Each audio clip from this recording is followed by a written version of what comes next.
Bom dia, meus queridos alunos e alunas, tudo bem com vocês? Aqui é o professor Márcio Baima e retornamos com mais um conteúdo do nosso programa, né, da disciplina de História.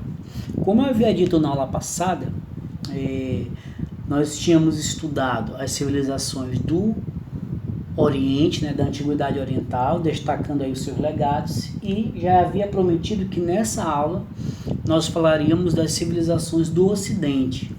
Quais civilizações?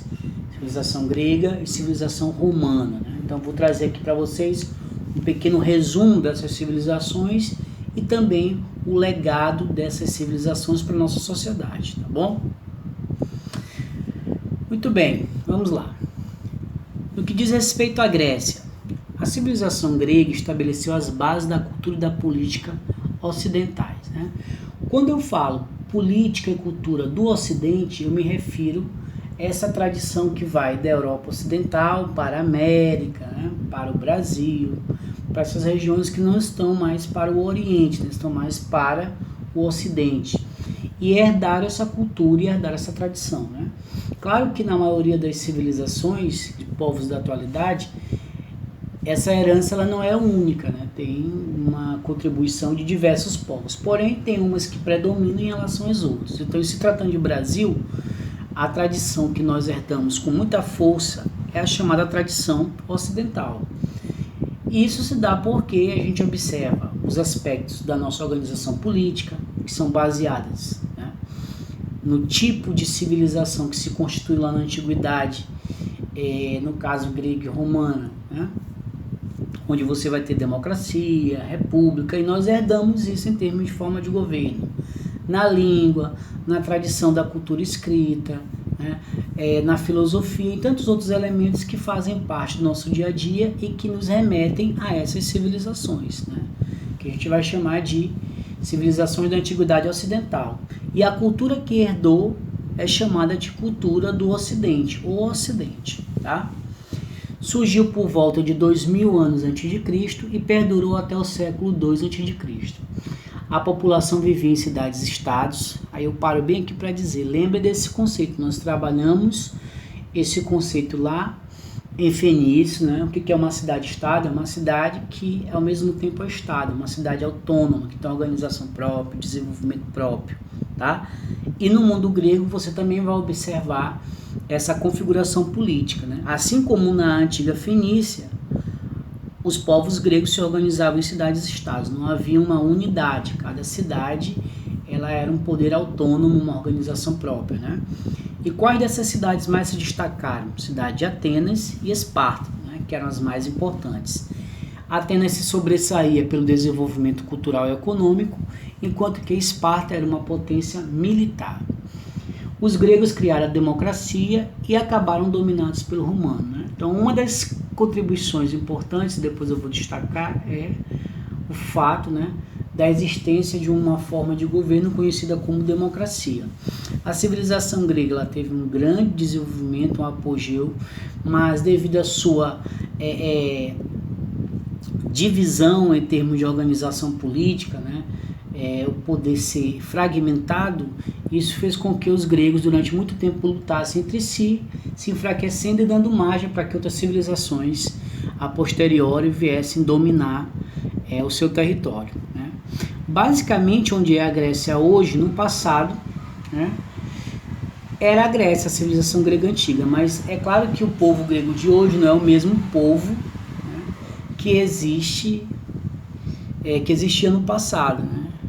Pelo contrário, a gente aí com certeza tem uma evolução, um desenvolvimento muito grande por conta da passagem do tempo e da evolução que vai acontecendo, mas em termos de território, basicamente é o mesmo, né? Onde é a Grécia hoje, no passado, surgiu a civilização grega, que trouxe aí muitas contribuições para o mundo ocidental, tá?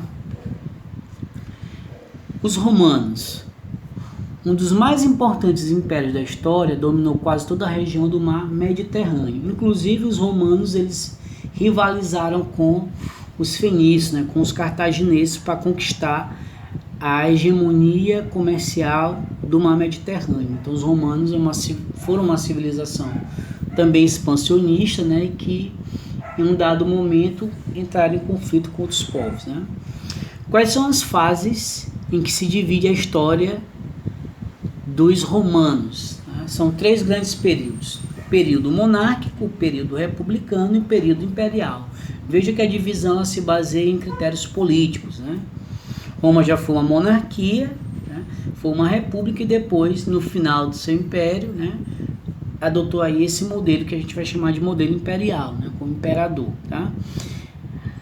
O Senado, né, era a instituição mais importante, fundamental da política e originou os atuais parlamentos, né? Isso é importante a gente destacar, né? Porque assim como a gente tem o Senado hoje no Brasil, em outras regiões do mundo, né, lembrar que esse tipo de conselho, né, esse tipo de organização, instituição, surgiu na Roma Antiga, né, o Senado, né, veio de Senex, né, que eram aqueles políticos mais velhos, as pessoas que assumiam uma posição importante na condução política, né, tá?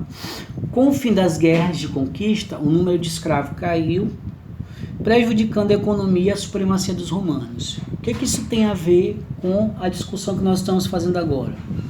Basicamente, a civilização romana, durante muito tempo, se valia, né, do trabalho dos escravos. Era uma civilização, assim como a grega, escravista, né?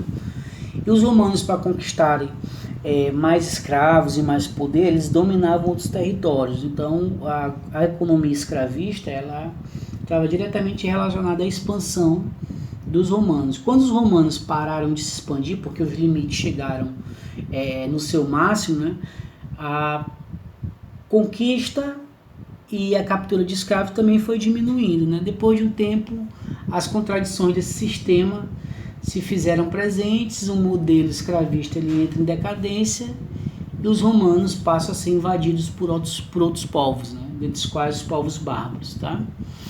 Em 476 foi tomada pelos bárbaros germânicos. A queda de Roma marcou o fim da Antiguidade e o início da Idade Média, né? Quando a gente estuda a divisão da história, tem lá, né? Fim do Império Romano do Ocidente, o ano de 476, que marca que as invasões bárbaras, aquele império, e a partir dali começa a chamada Idade Média, né? Termina a Idade Antiga e começa a Idade Média. Okay?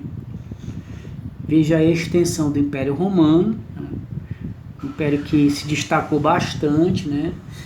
Dominou várias outras regiões e teve aí uma influência muito grande sobre a formação do mundo europeu ocidental, né? Os romanos, inclusive, dominaram os gregos, né? Então, quando a gente fala de cultura greco-romana, né, é porque houve uma fusão dessas culturas, tá? À medida que os romanos foram dominando esse território. Quais são as contribuições que a gente percebe hoje? A dos gregos, né? Primeiramente, vamos destacar que a filosofia, muito importante, até hoje é fundamento aí para pensar o Ocidente, né? A chamada filosofia grega. A democracia, né? Que é a forma de governo em que o povo tem poder de participar, de decidir, né? Democracia é algo muito desejado por todos nós, porque permite uma convivência onde haja participação, né, de todos, né, independente da classe, do poder econômico, né, enfim, esse é o princípio que a gente considera como democracia e tem influência sobre as democracias ocidentais na atualidade.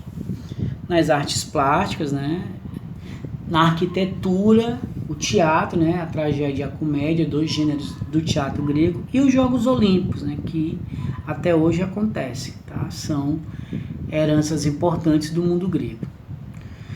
Quanto aos romanos, direito romano, tá? Que é base para o direito ocidental, tá? As leis do mundo atual, certo? Para quem quiser fazer direito, né, vai ter que entender um pouco da cultura romana antiga e das suas leis, porque boa parte dessas leis elas tiveram aí grande influência na formação do conjunto de leis da atualidade, tá? As línguas derivadas do latim, né, inclusive a nossa, tá?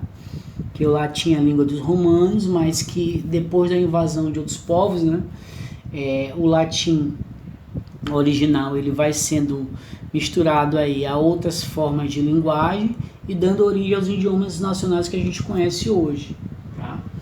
mas a base é o latim, por conta da expansão do domínio romano na Europa. O alfabeto, né? O alfabeto latino e os números romanos.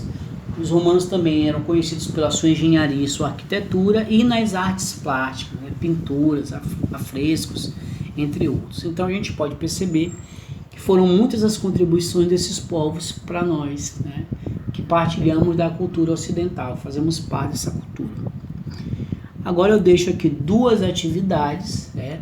Vocês vão responder e colocar o gabarito lá nos comentários do canal, certo? Eu estou observando que pouca gente está comentando, vamos comentar mais, gente. O canal foi feito para isso, certo? Vocês vão lá, coloquem aí as opções que vocês marcaram para a gente comentar. E lá eu vou dizer se estão corretos ou não, ok? Um grande abraço e vou aguardar vocês lá nos comentários do canal. Tchau, tchau!